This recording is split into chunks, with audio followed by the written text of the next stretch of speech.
Alahady 420 Mey 2024 ao anatin'ny fibanjinana ny lohevitra hoe ankatoavy ny fitarihan'ny fanahy masina. Ho aminareo ny fahasoavana sy ny fiadanana avy amin'Andriamanitra Ray sy Jesosy Kristy Tompo. Amen. Fiara hitsangana isika hideran'Andriamanitra amin'ny alalan'ny Salamo 7:70, andininy voalohany sy fahaenina. Dia aorianan'izay hira 50:100. Mivakitsika ny Salamo 7:70, andininy voalohany ka hatramin'ny fahaenina. Salamo 7:70, andininy voalohany ka hatramin'ny fahaenina, amin'ny anaran'ny Tompo. Mity hafa tanana ry firenena rehetra, miobio an'Andriamanitra, fa Jehova no avo indrindra ka tokony atahorana. Mpanjaka lehibe ambonin'ny tany rehetra izy, mandresy firenena maro izy ho ambanintsika, ary firenena samihafa ho ambanin'ny tongontsika. Nifidy ny lovantsika ho antsika izy, dia ny voninahitry Jakoba izay tiany. Efa niakatra tamin'ny fiobiana Andriamanitra, Jehova niakatra tamin'ny fitsofana ny andromara. Mankalaza an'Andriamanitra, eny, mankalaza ny mpanjakatsika, eny, mankalaza. Amen.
Mivavaka isika. Endre tsara tokoa ny fonenanao ry Andriamanitra, ry zanaka fanahy masina. Tafangana eto anatrehanao izahay, isaotra sy ankalaza ary anome voninahitra anao. Mideranao izahay ankehitriny, ka aoka ny fanahy masinao izay nomenao tamin'ny alalan'i Jesosy Kristy, mba hameno anay rehetra vory eto.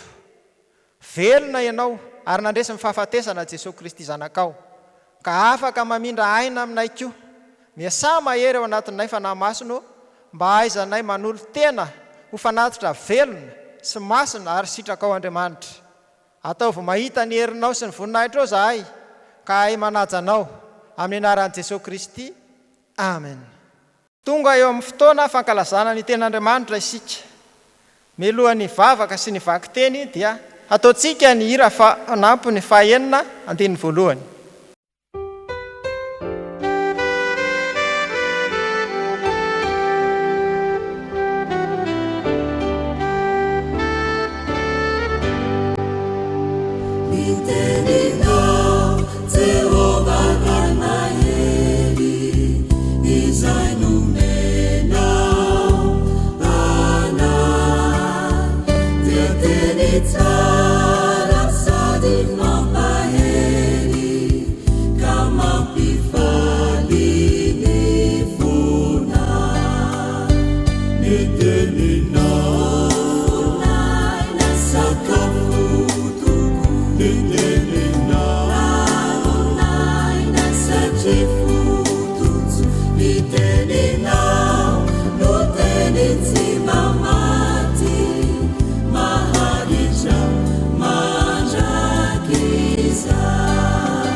Vavaka isika tompoko. Ry Andriamanitra tokana inonay, mamerina ny fankasitrahananao zahay, fa noho ny fahasoavana avy aminao irery ihany dia nahatratra izao fotoam-pivavahana izao. Raha maky ny teny fiainana avy aminao zahay ray, ny fanahy masinao anie, anazava ny sainay tsirairay avy, ahafahanay mandray mazava ny afatra avy aminao. Amin'ny anaran'i Jesosy Kristy, zanakao lay tokana, maty hamonjenanay, nanaovanay izany vavaka izany. Amen.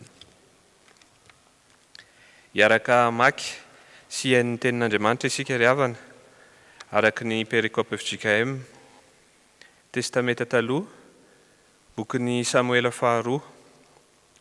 faharoa, toko fahatelo amby roapolo, raisiny eo amin'ny andininy voalohany, ka hatsahatra amin'ny andininy fahafito. Amin'ny testameta vaovao, bokin'ny Matthieu toko faharoa amby folo, raisiny eo amin'ny andininy faharoa amby roapolo, ka hatsahatra amin'ny andininy fahatelopolo. Faranana ao amin'ny bokin'ny Galatiana toko fahadimy, raisiny eo amin'ny andininy fahaenina amby folo, ka hatsahatra amin'ny andininy fahaenina amby roapolo. Rehefa hita izany, dia vakiana amin'ny anaran'ny Tompo. Ary izao no farateny nataon'i Davida. Hoy Davida zanaky Jese, dia ny lehilahy izay voasandratra ho ambony, ilay voaositry ny Andriamanitra Jakoba, sady mpanao fihirana mahafinaritra amin'ny Israely. Ny fanahin'i Jehova no mampiteny ahy, ary ny teniny no eo amin'ny lelako.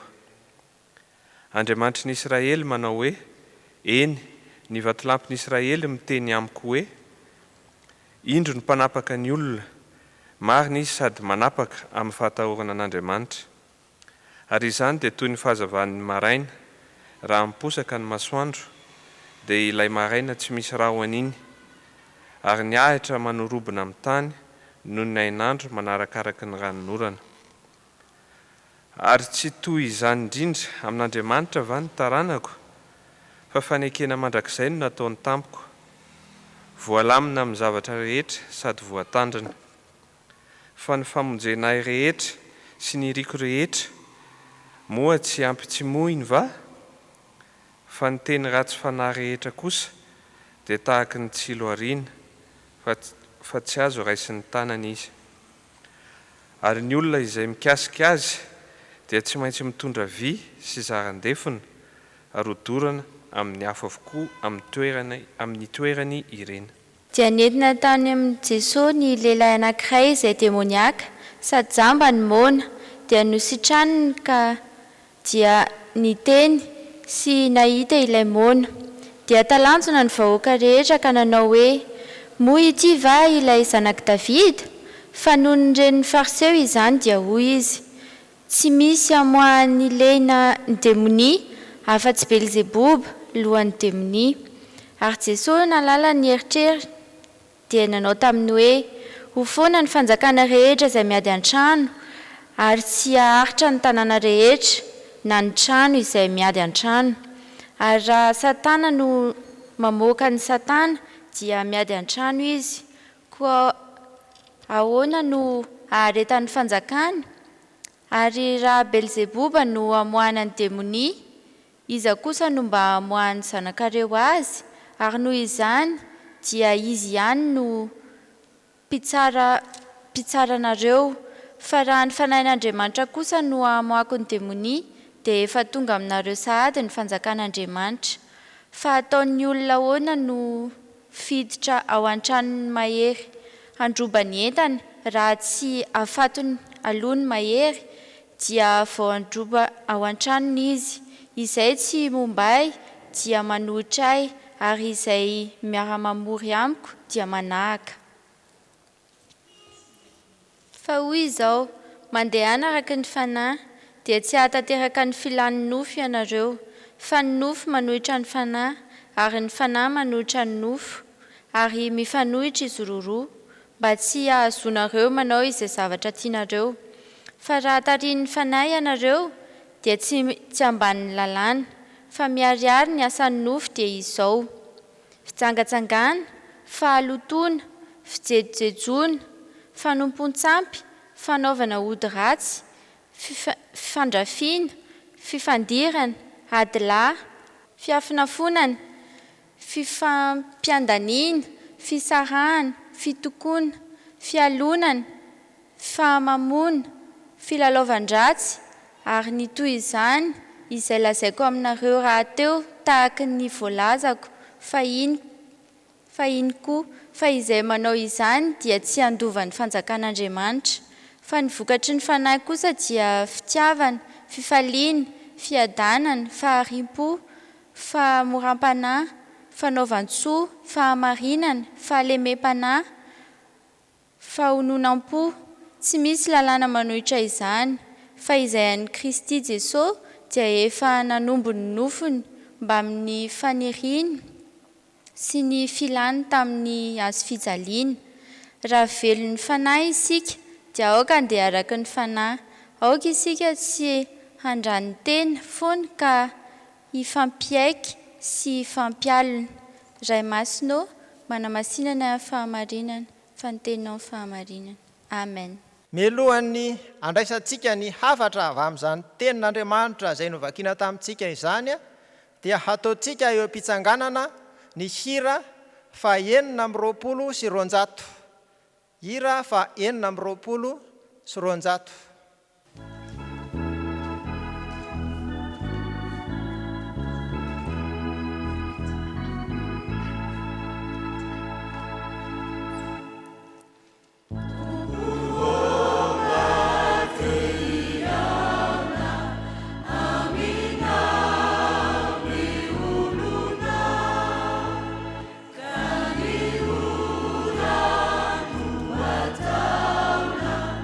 Abu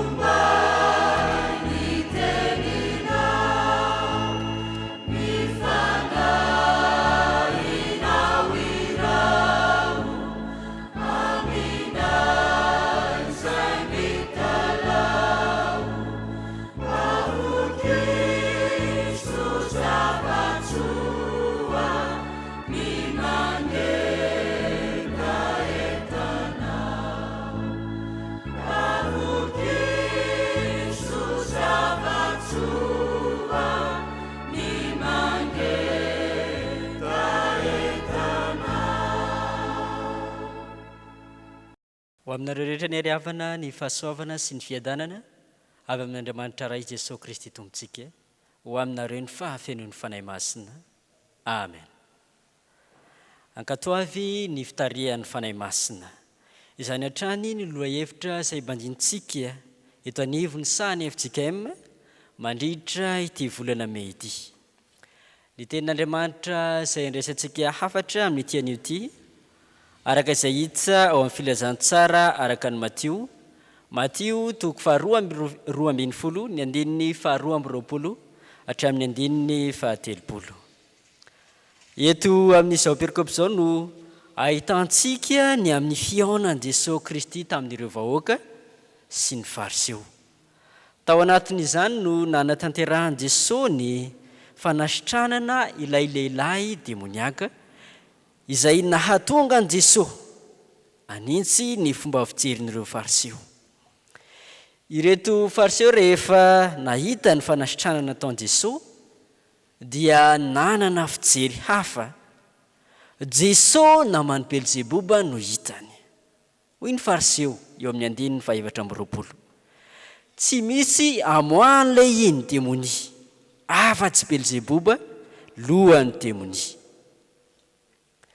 Manoloana izany fijery hafa izany manakambara Jesosy amin'ireo vahoaka, indrindra ihany koa ho an'ireo fariseo. Manoloana ny tsy fitoviam-pijery maro samihafa dia manana hafatra izay omeny ho antsika ny Tompo. Ahoana ny atao manoloana ny tsy fitoviam-pijery? Modely omeny Jesosy manoloana ny tsy fitoviam-pijery voalohany, maneho ny fahadison-kevitry ny hafa. Ny modely izay omeny Jesosy Kristy manoloana ny tsy fitoviam-pijery dia maneho ny fahadison-kevitry ny hafa. Eo amin'ny andininy fahadimy amby roapolo sy ny andininy fahafito amby roapolo no hitomantsika izany. Ny fahasitranan'ilay lehilahy demoniaka no nahatonga ny fariseo ilaza fa Belzebuba no nanasitranan Jesosy ity lehilahy ity. Ireo vahoaka namendram-panontaniana ka nevitra fa i Jesosy no ilay Mesia. Saingy ny fariseo kosa nievitra fa tsy Mesia i Jesosy. Manoloana io tsy fitoviam-pijery io asehon Jesosy fa diso ny fijery ny fariseo. Hoy ny soratra masina eo amin'ny andininy fahadimy amby roapolo sy ny andininy fahafito amby roapolo.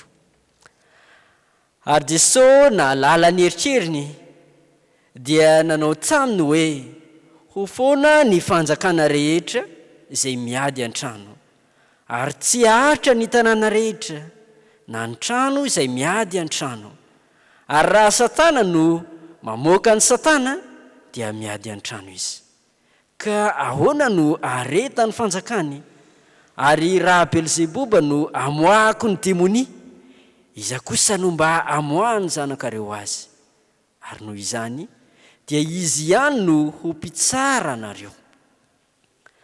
Eto amin'izao soratra masina izao ry havana dia ambara ny soratra masina fa fantatry Jesosy ny fihevitry ny fariseo. Jesosy nahalala ny eritreriny. Izay no ambaran'ny soratra masina. Manoloana izany asehon Jesosy amin'ny alalan'ny fanazavana izay ataony fa tsy araka ny zava-misy ny zavatra heverin'ireto fariseo reto. Atomboka Jesosy amin'ny filazana ny amin'ny fanehoana ny vokatry ny fikotrohana, ny fanehoana ny fahadison-kevitra izay ataon'ny fariseo. Ho foana ny fanjakana rehetra miady an-trano. No mafisin'ny Jesosy amin'izany fa tsy iray trano amin'ny Belzebuba izy. Fa raha iray trano Jesosy Belzebuba dia miteraka fikotrohana izany ary mitondra ho amin'ny faharavana ka tonga isan'ny rava ihany koa i Jesosy. Asehon Jesosy amin'izany fa tsy ho levona i Jesosy. Milaza izany fa mandrakizay ny fanjakany. Tsy mijanona hatreo anefa ny fanazavana izay omeny Jesosy fa mitohy hatrany amin'ny fampahafantarana ny fanameloana izay hiatra amin'ny fariseo raha minia tsy miaiky ny fahadisoana izy. Raha minia manaiky ny anambara fa diso Jesosy dia irehitra aminy ny fahateseran'Andriamanitra hoy Jesosy, ary noho izany dia izy ihany no mpitsara nareo. Fampitandremana ho an'ireo fariseo no ataon Jesosy mba hahatonga azy ireo tsy ho hiara ny fanameloana. Mialanenina hatrany Jesosy manoloana ny fahalemeny hafa. Ry havana, Jesosy Kristy eto manome modely ho antsika ihany koa. Manoloana ny tsy fitovim-pijery maro samihafa izay eo anivon'ny fiarahamonina. Mila maneho fahamarinana isika, ary ao anatin'izany no hanambarana ny fahadisoana izay mahatonga ny fijery tsy mitovy. Asehon Jesosy eto ihany koa anefa fa tsy misy ny marimaritra iraisana, fa na isika ho an'Andriamanitra na isika ho an'ny Satana. Ry havana, sitrako Jesosy indrindra raha mba isika izao no ho fiasana eo am-pelatanan'Andriamanitra ho fanambarana ny fahamarinana. Koa aseho ihary fa an'Andriamanitra isika fa tsy an'ny Satana. Ary tsarovy mandrakariva fa izay ataontsika no mamaritra ny misy antsika, na isika an'Andriamanitra na isika an'ny Satana. Ny modely faharoa izay omeny Jesosy manoloana ny tsy fijery dia mampahafantatra izay mahasoa. Mampahafantatra izay mahasoa. Eo amin'ny andininy 7:20 sy ny andininy 7:30 no ahitantsika izany. Jesosy manoloana ny tsy fijery tsy mijanona hatreo amin'ny fanehoana ny fahadisoany hafa, fa mitohy hatramin'ny fanehoanany amin'izay mahasoa, izay tokony ho trandrahina. Hoy ny soratra masina eo amin'ny andininy 7:20. Fa raha ny fanahin'Andriamanitra kosa no amoahako ny demonia, dia efa tonga aminareo sahady ny fanjakan'Andriamanitra. Avy hatrany dia ambaran Jesosy eto ny amin'izay tokony ho hitan'ireo fariseo. Manoloana ny fahadisoan-keviny dia manintsy Jesosy. Tsy manera nefa Jesosy fa manome fahalalana ho an'ny tsiraray ny amin'ny fijery izay ananany. Ao anatin'izany anefa dia ambaran Jesosy ny vokatsoa raha manaiky hanova ny fieviny ny fariseo. Hoy Jesosy, tonga aminareo sahady ny fanjakan'Andriamanitra raha manaiky anareo fa fanahin'Andriamanitra no amoahako ny demonia. Izany koa no maneho amintsika fa ny finoana Jesosy Kristy dia tsy antery, fa fanapahan-kevitry ny tsirairay no miantoka ny famonjena, na izy ho vavonjy na izy ho amin'ny fahaverezana. Miankina amin'ny fanapahan-kevitry ny tsirairay no mahatonga azy hisitraka ny famonjena, na izy handray ny famonjena na izy handray ny fanameloana. Isika manaiky an Jesosy Kristy ho Mesia, ilay voaositra ho famonjena ny olona rehetra, no mamindra ny olona hisitraka sady ny amin'ny fanjakan'Andriamanitra. Ambaran Jesosy Kristy amin'izany teny ataon'izany fa tsy hoe any an-danitra akory vao iainany amin'ny fanjakan'Andriamanitra ny olona izay mino azy, fa amin'ny fotoana anekeny an Jesosy Kristy ho loha ranom-pamonjena no miditra ao amin'ny fanjakan'Andriamanitra izy. Izany hoe miatomboka ety an-tany ny fiainana ny fanjakan'Andriamanitra, fa any an-danitra kosa ny fahafenoan'ny fiainana ny fanjakan'Andriamanitra. Ry havana malala, mampiseho amintsika izany fa tsy nofinofy akory ny fiainana ny fanjakan'Andriamanitra, fa miatomboka ety an-tany. Hatreo amin'ny fanekentsika an Jesosy Kristy ho loha ranom-pamonjena, miatomboka eo isika no miditra ny amin'ilay fanjakan'Andriamanitra. Eto amin'izao teny atsaon'i Jesosy izao ihany koa no anambarany fa izay ataontsika rehetra no maneho ny amin'izay inontsika. Ao anatin'izany no alamafisany fa na isika mpanaradia azy na isika mpanohitra azy. Hoy ny andininy 7:30 manao hoe, izay tsy mombay dia manohitra ahy, ary izay tsy miara-mamory amiko dia manahaka.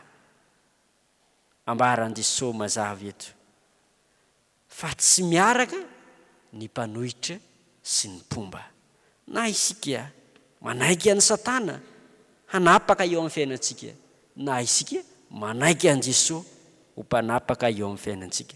Izany no mampianatra sy mampahafantatra antsika fa ny ataontsika tsiraray no ahafahana mamantatra ny amin'izay inontsika, miankina amin'ny famindrantsika, miankina amin'ny fitenitsika, miankina amin'ny fanaontsika.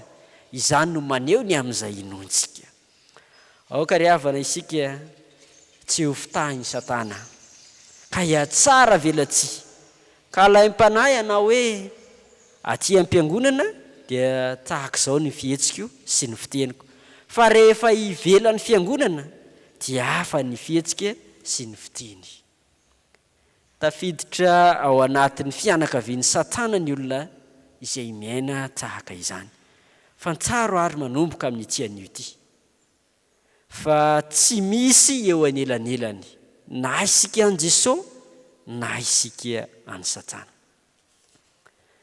Ity apôstôly iray ity nondeha hoentina amintsika mba hahafahantsika mandini-tena sy manova ny toetra ratsy izay efa nahazatra antsika hatramin'izay. Jereo anie ny fiainan'i Jodasy Iskariota, nandritra ny fotoana naharitra, niaraka tamin'i Jesosy hatrany izy, nanaradia an' Jesosy hatrany izy. Fa izao manoloana ny fampianarana maro samihafa izay nataon' Jesosy, tsy mba nisitraka izany izy. Tsy nanao zava-dehibe ny finoana an' Jesosy i Jodasy, fa zavatra hafa no nahavariana azy. Aoka ho mailo sika ny amin'izay manosika antsika ho aty amin'izao tempolin'Andriamanitra izao.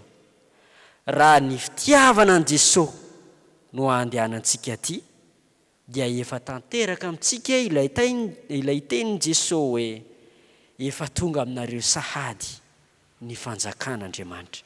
Fa raha sanatrika antony hafa no ahatongavantsika aty amin'ny tempolin'Andriamanitra, dia tsarovy fa Jodasy ihany koa mba tonga teo amin'i Jesosy, fa ny fony dia nanalavitra an' Jesosy, ka nahatonga an' Jodasy ho fitaovana teo am-pelantanan'ny Satana. Hoy ny soratra masina, manatona an'Andriamanitra dia hanatona anareo izy, diovy ny tananareo ry mpanota ary ataovy madio ny fonareo ry mpirorosaina. Ry havana, tsarovy fa tsy antery ny finoana an'Andriamanitra, fa tsarovy mihoatra noho izany fa isika manaiky an' Jesosy Kristy ho loha ranom-pamonjena no efa tanteraka ao amintsika ny fanjakan'Andriamanitra. Raha sitrakao, raisy Jesosy ho loha ranom-pamonjena ho anao, mba hahafahanao misitraka ny fahasoavana avy aminy, ary indrindra ihany koa mba hanehoan'Andriamanitra aminao fa miavaka ny manompo azy sy ny tsy manompo azy, ka hatanteraka ny amin'ireo fahasoavana sy ny fitahiana izay efa nomaniny ho anao. Fehiny ary havana dia izao, modely ho antsika Jesosy manoloana ny tsy fitovim-pijery. Isika manantona an' Jesosy no ahafahantsika manao tahaka no nataony ihany koa. Ekeo ny fitarihan'ny fanahy masina hitarika anao amin'izay rehetra ataonao, hanampy anao izy amin'ny fahatsoana rehetra izay efa niainanao. Eny, hanolotsainanao izy ny amin'ny fahatsoany hafa mba hahafahanao manintso ny diso lalana. Ianao ihany koa ry havana no iantefany izany tenin'Andriamanitra izany, asainy ianao anio mba ho tarihan'ny fanahy masina ka hanaiky hanova ny lalan-diso izay efa nizorana, ary indra ihany koa hitondra ny fahamarinana manoloana ny fahadisoany hafa. Meteza ho tarihan'ny fanahy masina fa asehony sy omeny anao ny fahasoavana izay efa nomaniny ho anao. An'Andriamanitra irerian'ny voninahitra, fa ho antsika kosa ny fankatsoavana ny fitarihan'ny fanahy masina. Amen. Vavaka isika ry havana, misaotranao zahay ry Tompo Andriamanitra io fa afaka nandre ny sitraponao tamin'ny alalan'ny hafatra izay nampitondraina tamin'ny alalan'ny teninao, ka nahitanay fa nisy ny tsy fitokikevitra, ary nahafantaranay ihany koa fa tokony honandray ianao avy hatrany izahay fa tsy nisalasala, tsy natateraka ny sitraponao zahay tompo, ka dia mifona aminao. Avelao ny elokay, tario lalana zay anaraka ny didinao, ka hankatohatrany ny fitarihan'ny fanahy-masina, izay irinay mba hitoetra sy hiasa lalandava ao anatinay. Mihaino vavakay tompo, amin'ny anaran'i Jesosy Kristy. Amen. Ataontsika ny hira 8:1. 8:1.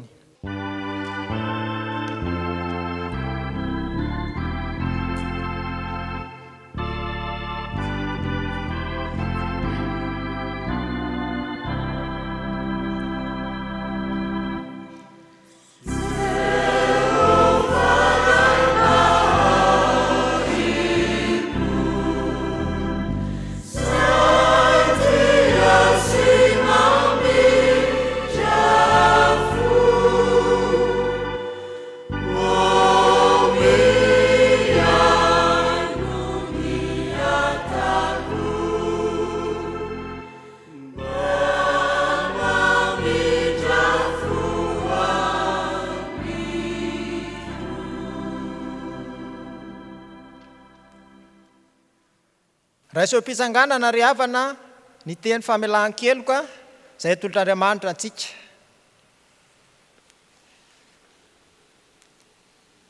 Hoy ny tompo, ataoko ahoana ny fahafoy anao, honena ny foko, mafy loatra ny alahelo-ko, tsy anontolo fo aho na andringana, fa Andriamanitra fa tsy olona, dia ny ray masina eo aminao, ka dia tsy ho avy amin'ny fahatezerana amin'ny rehetra aho. Fa fiainana mandrakizay nomen'Andriamanitra antsika, ary eo amin'ny zanany izany fiainana izany. Voavela ny elokareo noho ny anaran'i Jesosy Kristy, midy rany tompo. Amen. Sambatra ny olona izay voavela ny elony sy voasarona ny fahotany. Sambatra ny olona izay tsy isain'i Jehovah eloka ary tsy misy fitaka amin'ny fanahiny. Amen. Ataontsika ny hira 8:7. Hira 8:7.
Ataontsika ny fanekam-pinoana alarana fahaefatra, ka ianareo no manao ny andon-tsoratra masina. Manambara ny finoantsika an' Jesosy Kristy isika, dia araka ny tenin'ny Jaona mpanao batisa hoe, indro ny zanak'ondrin'Andriamanitra izay manaisitra ny fahotany izao tontolo izao. Sy araka ny teny nataony Andre hoe, efa nahita ny Mesia izahay. Sy araka ny teny nataony Samaritana hoe, ny tenanay no nandre, ka fantatray fa izy tokoa ny mpamonjy izao tontolo izao. Sy araka ny teny nataony Petera hoe, ianao ny Kristy zanak'Andriamanitra velona, ianao no manana ny tenin'ny fiainana mandrakizay. Sy araka ny teny nataony Tomasy hoe, Tompoko sy Andriamanitro. Amen.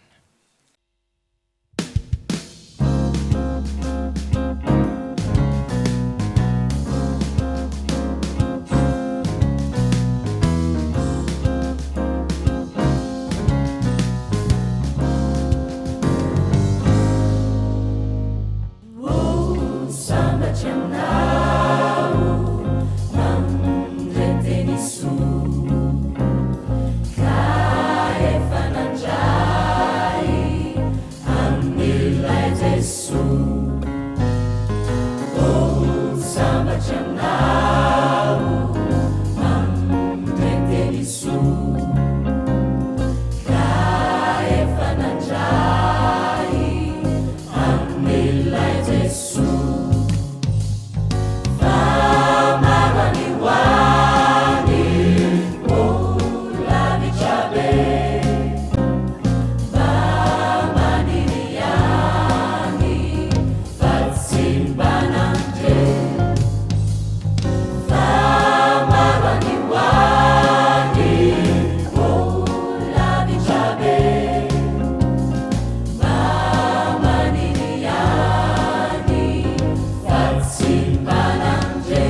Ivavakisika tombo hoe endre ny fifalian'ny fonay raha nandre ny teninao zahay izay mampatsiahy anay fa diso izay raha indray amin'ny eritreritray ianao nefa Jesosy Kristy dia mahalala na dia niany amponay tsy milokany ary satria tsy misy miafina aminao ny fiainanay tsirairay avy dia hitanao Jesosy ny aminay sy ny atsipiriam-piainanay dia misaotra anao izay satria tsy mijery ny fahadisoanay ianao fa manitsy anay mandrakariva ka mitaona aminay amin'izay mahasoa sy mahatsara anay avelanao izay tompo mba hisafidy ary ampahafantarinao anay ny fiafaran'ny fiainanay raha miaraka aminao Jesosy Kristy izay fiainan-danitra santarina sady dia nity an-tany dia matoky izay Jesosy fa ianao ilay efa tianay no hitarika anay mandrakariva amin'ny fanahinao masina ahaizanay manao ny safidy tsara eo amin'ny fiainanay dia apetraka aminao ary ny hoavinay manontolo fenoy ny fanahinao masina izay tsirairay avy tompo mba tsy ho tonga fotsiny aty amin'izao fiangonanao izay zahay kanefa tsy hanana anjara akory aminao Jesosy Kristy fa fenoy ny fanahinao masina izay ka hifidy izany anjara tsara izany dia ny fiarahana aminao dia mitondram-bavaka izay Jesosy ho an'ny fiangonanay hitanao izay atsipiriam-piainan'ny fiangonana hitanao izay fahaterena mahazo anay kanefa dia matoky izay fa mikarakara sy mijery ny isam-batan'olona ianao ka tsy misy diso fity aminao izay tsirairay avy mitondram-bavaka ny mpitandrina sy ny ankonany tompo mampahereza azy ary ianao koa ameno azy amin'ny fahatsarana rehetra ka hahatonga azy ireo tsy ravoravo-tanana amin'ny olana mandalo fa hijoro sy ho vavolombelonao mandrakariva mitondram-bavaka ny birao mpiangonana ny birao tsampana rehetra ny birao ny sampanasana izay rehetra miandraikitra izao fiangonana izao dekona sy ny loholona tompo mentina mbavaka aminao mba samy ahery ary ahefa be amin'ny anjara saza ireo avokoa ary indrindra tompo hifampivavaka sy hifampahery amin'izay olana mianjady eto fa mitondram-bavaka koa izay tompo ho an'ny firenenay jereo ny mpitondranay amindra fo aminy ianao hitari-dalana azy ianao ary ny fanahinao masina ampahafantatra azy ny lalana tsara hitondrana izao firenena izao dia mitondram-bavaka ny mpiara-miasa amin'ny rehetra sy izay vahoaka malagasy koa tompo mba hanaraka izay teny tsara tokony ho arahanay hahatonga ny filaminana sy ny fandrindrana tsara eto amin'ny firenenay dia apetraka aminao izany tompo satria fantatray fa raha tsy ny fanahinao masina miasa ao am-ponay tsirairay avy dia zava-poana ny ezaka rehetra izay ho tanterahanay mitondram-bavaka ry tompo andreo izay marary rehetra, ianao no manasitrana, ianao ny tompo ny fanafodika mahalala izay mahasoany rehetra, mivavaka ho an'ny mpitsabo tompo, hiaro azy ireny amin'ny aretina ianao, ary indrindra hampahery azy amin'ny adidy amanandraikitra maro izay napetraka ao aminy. Ao koa ireo mpitandro ny filaminana izay tsy mikely soroka tompo, andrindra ny filaminana eto amin'izao firenena izao, ampatsiay azy ianao fa tianao izy ireny ka na dia omenao adidy mavesatra ara dia ianao no momba azy.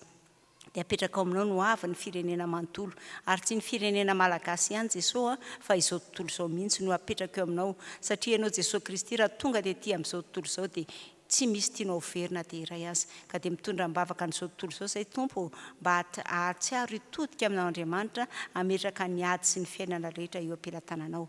Maro Jesosy ny hetahita ny fonay fa ny vavakay dia ombonanay amin'ilay nampianarinao manao hoe: rainay eo sy ny an-danitra, ho amasinina ny eny anaranao, ho tonga ny eny fanjakanao, atao any eny sitraponao ety an-tany tahaka ny eny an-danitra, omeo anay ny hanina sahaza ho anay, ary mamela ny elokay tahaka ny namelanay izay meloka taminay, aza mitondra anay amin'ny fakapanahy, manafana amin'ilay ratsy, hanao ny fanjakana sy ny hery ary ny voninahitra mandrakizay.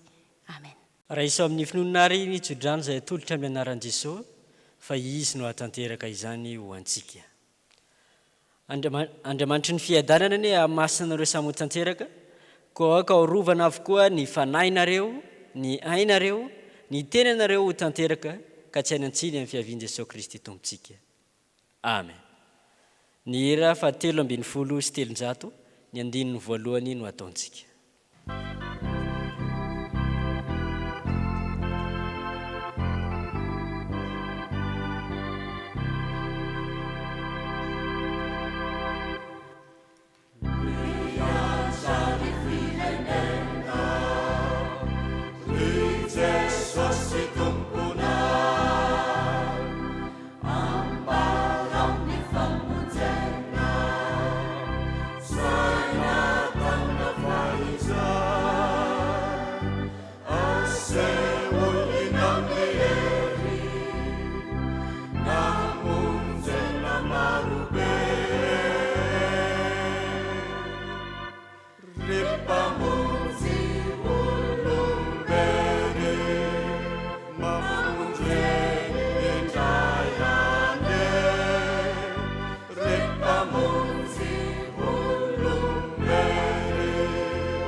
Ho an'Andriamanitra irenen'ny voninahitra, amin'ny anaran'ny Ray sy ny Zanaka ary ny fanahy masina.